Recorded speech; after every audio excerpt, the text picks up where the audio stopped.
የቅዳሴ ዜማ ከነማብራሪያው ክፍል 6 አንቲ ውእቱ መሶበ ወርቅ ንጹሕ እንተ ውስቴታ መናህቡ ህብስ ዘወረደ እምሰማያት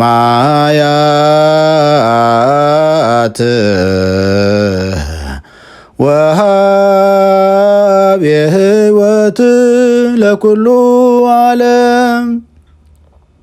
ይህ ዜማ የአዋጆቹን ዜማ ተዚመው ሲያልቁ ማለትም እንደየዕለታቱ እመነብሃ፣ መስቀል አብርሃ፣ ኩሉ ዘገብራና እመወብእሲ ተዚመው ሲያልቁ በመጨረሻ በአንቲ ውእቱ መሶበ ወርቅ ይዘጋል። ይህ ከዓመት ዓመት የሚባል ዜማ ነው።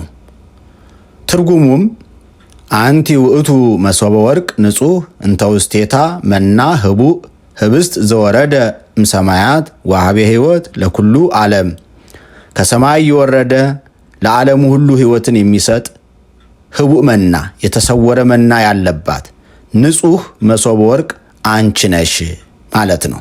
ቃሉን ቅዱስ ኤፍሬም የደረሰው ሲሆን ዜማውን ቅዱስ ያሬድ ደርሶታል። ታሪካዊ ምንጩ ከኦሪት ሥርዓት የተወሰደ ነው። ይኸውም ሙሴ ከእግዚአብሔር አግኝቶ አሮንን አንድ ጎሞር መና በመሶበ ወርቅ አኑርበት፣ ለልጅ ልጃችሁም ይጠበቅ ብሎታል። አሮንም በእግዚአብሔር ዘንድ በምስክሩ ፊት አኑሮታል። ኦሪት ዘጸአት ምዕራፍ 16 ቁጥር 33። ይኸውም ለአዘክሮተ ፍቅርና ለአዘክሮተ በቀል ነው። ለአዘክሮተ ፍቅር ማለት አባቶቻችንን ቢወዳቸው መና ከደመና አውርዶ ውሃ ከዓለት አፍልቆ ይመግባቸው ነበር እንዲሉ ነው። ለአዘክሮተ በቀል ማለት አባቶቻችሁ መና ከደመና አውርዶ ውሃ ከዓለት አፍልቆ ቢያጠጣቸው ካዱት ለማለት ነው። ዋናው ሚስጥሩ ግን መሶበ ወርቋ እመቤታችን ናት። መናው ጌታችን ኢየሱስ ክርስቶስ ነው። ይህ መና መልኩ መዓዛው ሳይለወጥ በመሶበ ወርቁ ለ1756 ዘመን እንደኖረ ሁሉ ጌታችንም ሰው ሲሆን ያለመለወጡ ማለትም በመንግስቱ ሽረት በባህሪው ሞትና እልፈት የሌለበት ዘላለማዊ አምላክ መሆኑን ለመግለጥ ነው። ከዚህም በኋላ ህብስቱን ከጻሕሉ ላይ ያኖረዋል። ህብስቱ ከቤተልሔም ተነስቶ ወደ ቤተ መቅደስ መግባቱ ናሁ ነዐርግ ኢየሩሳሌም ወእሕዝዎ ለወልደ እጓለ እመሕያው፣ ወደ ኢየሩሳሌም እንወጣለን፣ የሰው ልጅም ለካህናት አለቆችና ለጸሐፊዎች ይሰጣል፣ የሞት ፍርድም ይፈርዱበታል። ማቴዎስ 20 ቁጥር 18 ላይ እንደተመዘገበው አስቀድሞ እንዲህ ብሎ ተናግሮ ነበርና ከገሊላ ወደ ኢየሩሳሌም ወደ ቀራንዮ ለመውጣቱ ምሳሌ ነው። ይህ ኃይለ ቃል ከእመቤታችን ከቅድስት ድንግል ማርያም የዘወትር ጸሎት ክፍል ከውዳሴ ማርያም ዘሰንበት የተወሰደ ሲሆን እመቤታችንን በብሉይ ኪዳን በነበረው መሶበ ወርቅ በመመሰል የክርስቶስን ሰው የመሆን ምስጢር የሚገልጥ ትልቅ ትምህርት ነው። በብሉይ ኪዳን በታቦት ውስጥ መና የተቀመጠባት የወርቅ መሶብ ነበረች ይላል ቅዱስ ጳውሎስ ዕብራውያን ምዕራፍ 9 ቁጥር 4 ላይ። መሶቧ የእመቤታችን ምሳሌ ናች። መሶቧ ንጹሕ ወርቅ እንደሆነች ሁሉ እመቤታችን በሥጋም በነፍስም ንጽሕት ቅድስት ብፅዕት ናትና የወርቅ መሶቧ መናውን እንደያዘች እመቤታችንም የሰማዩን መና ክርስቶስን በማኅፀኗ ተሸክማለችና። መና ህቡ የተሰወረ መና የተባለው ለጊዜው እስራኤላውያን በበረሃ ሳሉ ከሰማይ የወረደላቸው መና ነው። ፍጻሜው ግን የተሰወረ መና የተባለው ጌታችን ኢየሱስ ክርስቶስ ነው። በዮሐንስ ወንጌል ምዕራፍ 6 ቁጥር 51 ላይ ከሰማይ የወረደ ሕያው እንጀራ እኔ ነኝ ብሏል።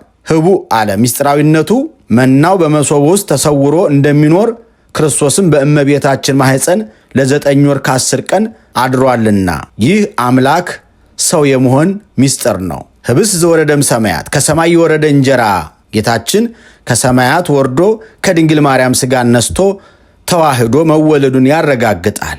ያ ምድራዊ መና ከብሉይ ኪዳን እስራኤላውያን ጋር አልፏል። ይህ ሰማያዊ እንጀራ ግን ለዘላለም የሚኖር ነው። ወሃቤ ሕይወት ለኩሉ ዓለም፣ ለዓለም ሁሉ ሕይወትን የሚሰጥ ማለቱ በበረሃ የወረደው መና ሥጋዊ ረሃብን ብቻ ያስታግስ ነበረ። የተመገቡትም ሞተዋል። ይህ ከድንግል ማርያም የተገኘው ሰማያዊ መና ግን የዘላለምን ሕይወትን የሚያድል ለዓለም ሁሉ የኃጢአት ይቅርታና የዘላለም ሕይወትን የሚሰጥ ነው። ዛሬ በቤተ ክርስቲያን የምንቀበለው ቅዱስ ቁርባን ለሰው ልጅ ሁሉ ሕይወትን የሚሰጥ ያ መሶበ ወርቅ ማርያም ያስገኘችው መለኮታዊ ምግብ ነው። ይህ ቃል እመቤታችንን በምናመሰግንበት ጊዜ እግዚአብሔር ለሰው ልጅ ያደረገውን ትልቅ ስጦታ እንድናስብ ያደርገናል። እመቤታችን አምላክን ለመሸከም የበቃች ንጹሕ መሶብ መሆኗን እንድንረዳ ነው።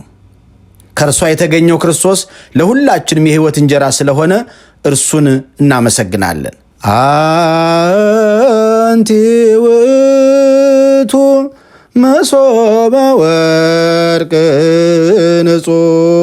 ንጹሕ እንተ ውስቴታ መናህቡ ህብስት ዘወረደ እምሰማያት ወሃቤ ሕይወት ለኩሉ ዓለም። መልካም ማድረግን ለሌሎች ማካፈልን አትርሱ፣ እንዲህ ያለው መስዋዕት እግዚአብሔርን ደስ ያሰኘዋልና። ዕብራውያን 13 ቁጥር 16። ይህንን ትምህርት ለሌሎች በማካፈል ሰብስክራይብና ላይክ በማድረግ አገልግሎታችንን ያግዙ። ይቆየን።